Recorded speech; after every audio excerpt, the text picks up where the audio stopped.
Hello viewers, and welcome to yet another episode on Export Digest. Thank you for having stayed faithful these many weeks and episodes gone. This particular episode is actually going to be principally focused on the questions you have been asking since we've been feeding you with education on exporting. There is a general perception that small businesses cannot engage in export business. That is, going international is usually assumed to be the purview of a large company. This age-long perception has made many small business owners shy away from trading internationally. How can this trend be reversed so that many small business owners in the country can begin to take up the numerous potentials in the export business world? Welcome to Export Digest. I am Femi Boyede. I will return with answers to some of these questions shortly after this break.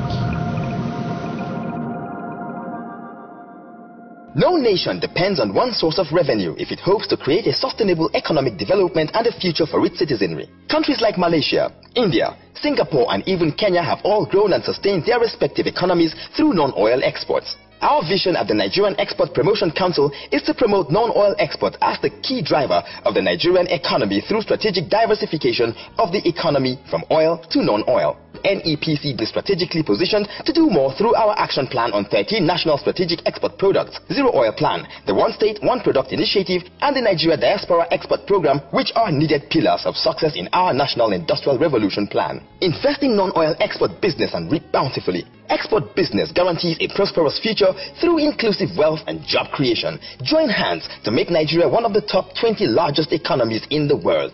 Export business, tomorrow's business. For further inquiries, visit our website on www.nepc.gov.ng. Welcome back. From the feedback we've consistently received from you viewers, it's very obvious that there is a hunger for education on how to about the export business. It has no doubt been challenging for many small businesses to go into export business, which is oftentimes seen by them as a big man's business. This week, Export Digest tries to provide answers to most of the questions that you have asked, bordering on challenges of small business owners in Nigeria to go into export business.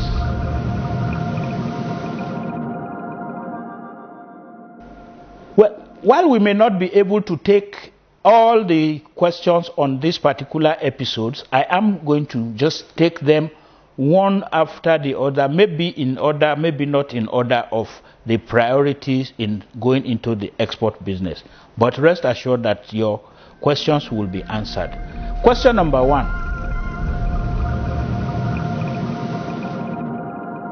A lot of people who have phoned us have put the issue of capital first. Where will I get the capital to go into export business? Yes, it is perceived that export business needs a lot of capital, but that's not usually generally the case. Export business also involves services that are intangible and invisible. For example, as an interpreter or a translator, you might not need any money to go into export business. How do you go about this? If, for example, a francophone company wants to come into Nigeria and needs to translate the doing business in Nigeria document, for example, they need an English version, and they found you online. You don't need much capital to start that. What you need is your time and the training that you already had in translation and interpretation. You understand what I mean? You don't need capital. But if you wanted, for example, to say you want to start the small businesses of exporting snails, maybe dry pepper, where can you get the capital? You, of course, first and foremost, think of your bank. Most banks in Nigeria today have export desks. And If they cannot finance your export, they probably send you to Nigeria Export-Import Bank, which is the specialized institution that was created to provide capital for export operations. But like I said earlier on, it is not always capital. And even in the case of capital, you need to do other things first before you go looking for the capital.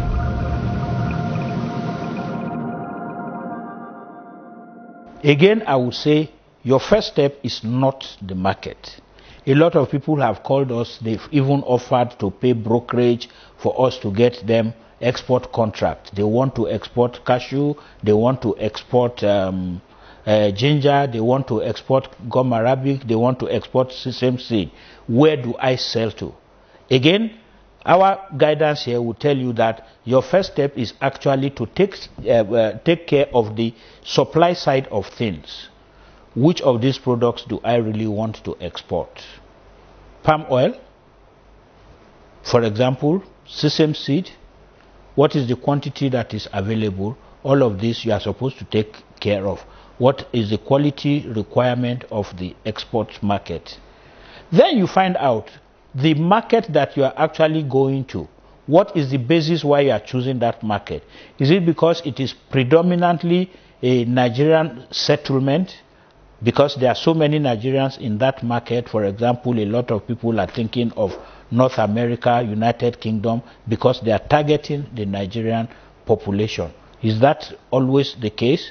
If it is not, what are the reasons why you want to go into the market that you have decided you want to go into? Find out. Do research. On desk, they call it desk research, you do that on your own. And thank God the internet is there now.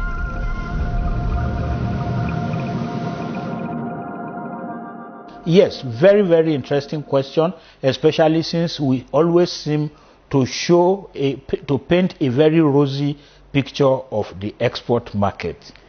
Well, the first way that a small business can take advantage of the export market is to become an exporter. Therefore, export readiness comes into play.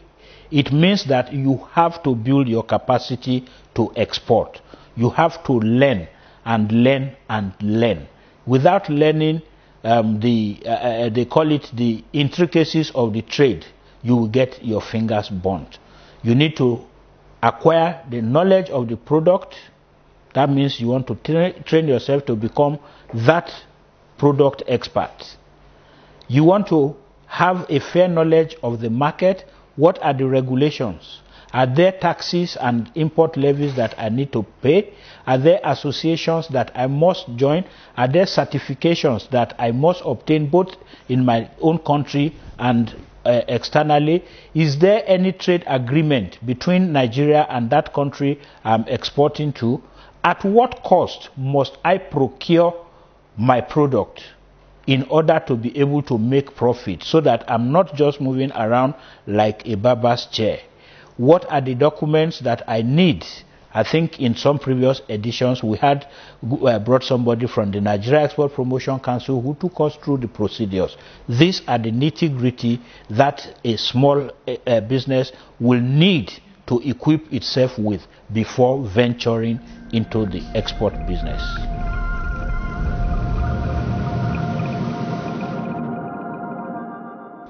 Yes. It is by selling into the domestic market that you actually acquire a working knowledge of consumer preferences. It is just like it is said, do unto others as you would have them do unto you. My own suggestion about testing the quality of your product is first asking yourself, if I went into a supermarket and I saw this on the shelf, would I buy it? So somebody, for example, who is desiring to go into export business of packaged foods, there will be no better training for you, for example, than to break into the supply chain of maybe a ShopRite or a Pack and Shop and discuss with them, how do I get my products on your shelf? If you tested your market on a ShopRite shelf and you actually get feedback, you will see what are the corrections that need to be done on your product. That's the reason why we say here that it is also good to start from the domestic market. Again, you are able to test the acceptability of the price of your product. A lot of people make the mistake of saying, because it is export, I want 100% profit. There are some of these products that only bring profit as a result of turnover. Cocoa, for example, you will be actually hitting the jackpot if you made up to 15% profit on a cocoa export transaction. But it is the number of times that you turn around this cycle that brings your product. So viewers, shy away from the desire, I don't want to use the word greed now, from the desire to make 150% profit because somebody told you, oh, I bought yam in what's the name of that, my Shepherd's Bush Market in London. I bought just a tuber of yam for £10, and you are calculating in your mind, wow, at 440 naira per pound, that means that this guy sold his yam for almost 5,000 naira, one tuber. So when somebody asks you, I'd like to import yam from your country, you say, okay, I'm willing to sell it to you at 3,000 naira per tuber. No, no, no. That's not how to cost for export.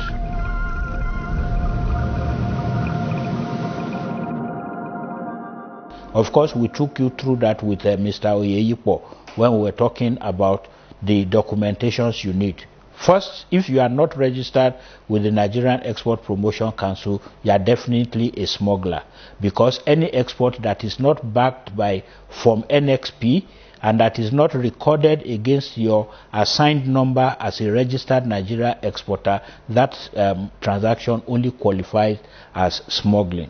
So we want to encourage you to be exporters, and that means that you are going to acquire all the knowledge that it takes. You are going to build your capacity by some of the things that we have said here today, and we just believe that in doing that, it is just so easy for you to be building up your own foreign reserves. But who says you can't build up your own foreign reserves? It's so easy to do that, and I believe that we are on the path to getting our viewers on Export Digest to doing just that. Don't go away, we'll be right back.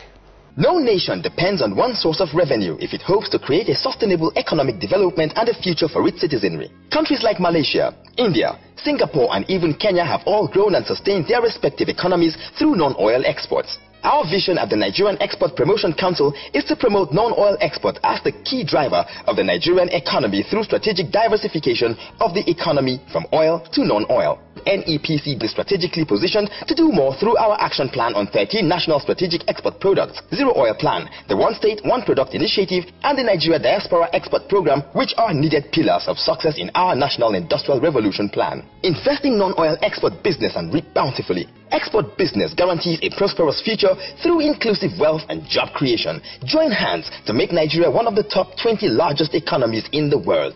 Export business, tomorrow's business. For further inquiries, visit our website on www.nepc.gov.ng. Welcome back. If you're just joining us, we've spent some quality time today answering some of your questions, and I just believe that these questions have actually opened the eyes of those who asked them and those of you who have had the same thing burning. Keep the questions coming, and we assure you that at some point in the course of Export Digest, over the weeks, we are going to take every question and we are going to attempt to answer every concern that you have. I'm sure that by now, small business owners who are not sure of ability to go into export can now buckle up and tap into the potentials in the export business. Please write us on exportdigest@gmail.com and on our social media platforms, because in doing that, you will be able to rub mind with us and we will know just the challenges you are facing so that we can address them. Next is export tips.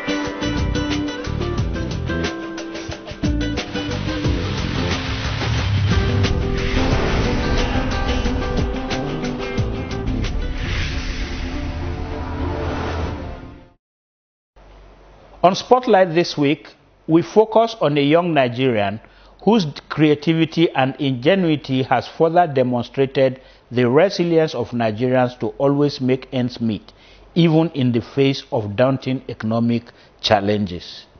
Coincidentally, at the beginning of her career in creativity, the subject of our spotlight this week was little aware of the export potential of what she was doing.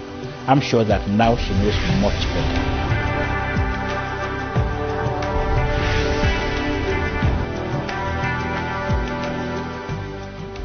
It was towards the end of school, and there wasn't enough water in school, electricity wasn't constant, so the student body decided that, oh, let's state our complaints to the school authorities. And our VC then, Professor Adewale, now Minister of Health, told us that we could go home for 2 weeks, and then by the time we come back, everything will be in the order that it's supposed to be.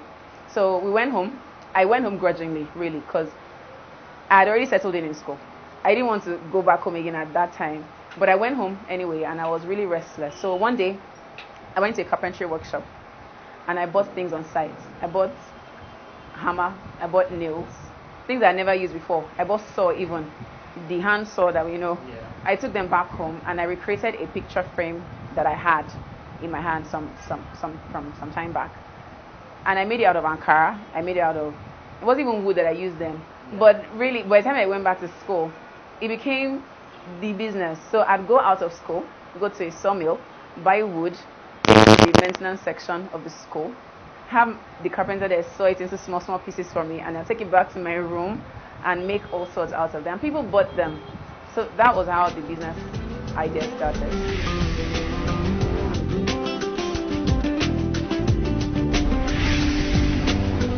We get wood from carpentry workshops, and then this is Ankara material. If you go to a market, you find Ankara material there. Which can also be substituted for Adire. Yes, batik and all the rest. Yes, any kind of fabric really. We use those.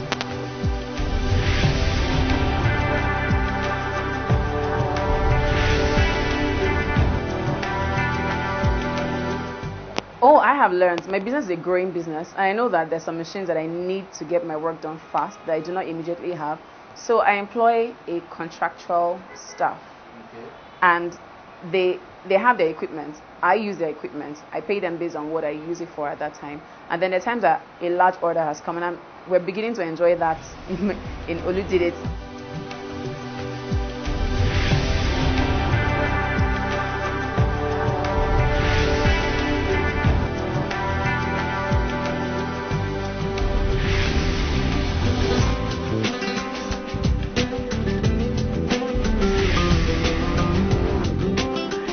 An entrepreneur knows not to cry in public. You do look brave, go home and cry.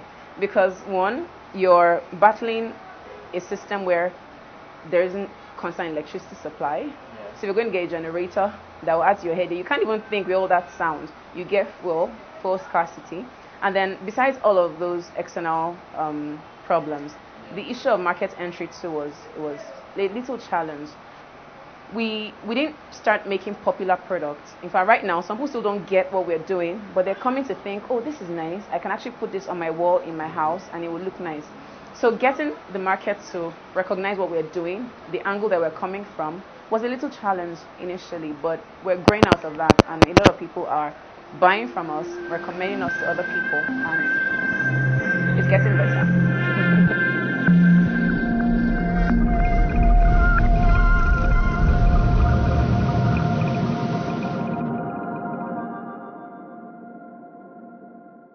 So many companies are registered.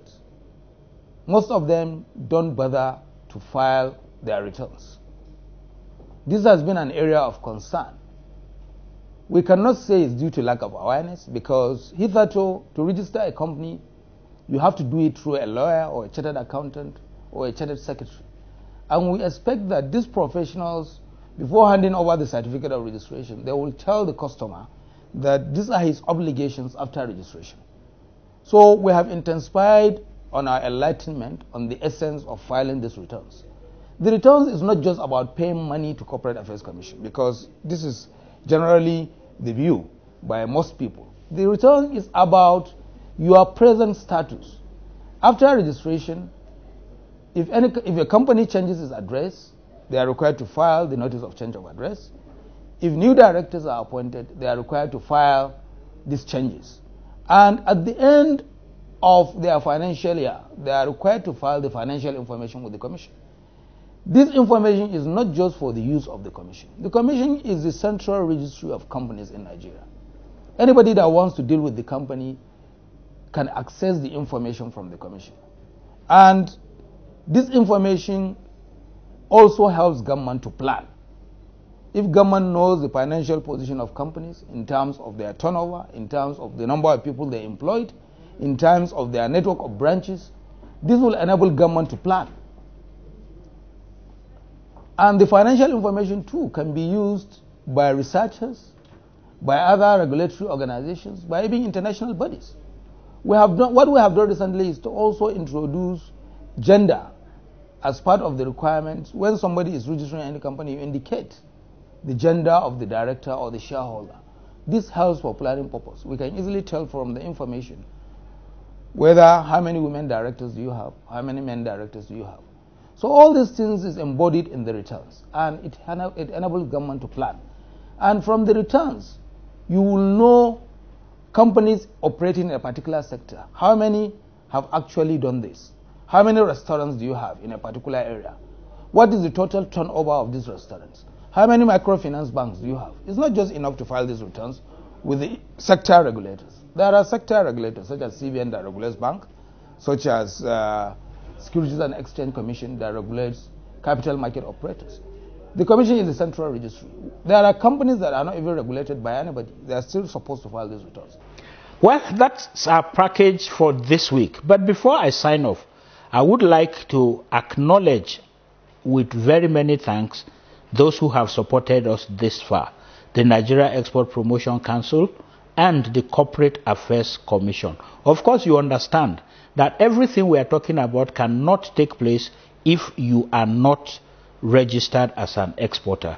And like you have learned, registration as an exporter presupposes that you have either a limited liability company or a registered cooperative. The only person, the only agency providing that precondition is the Corporate Affairs Commission. So you might as well say that Corporate Affairs Commission is at the beginning of your export foray, and therefore we want to say thanks to them, even as we expect and appeal for more support for this program to increase and improve in its vibrancy and opportunity or ability to bring rich educative content to you.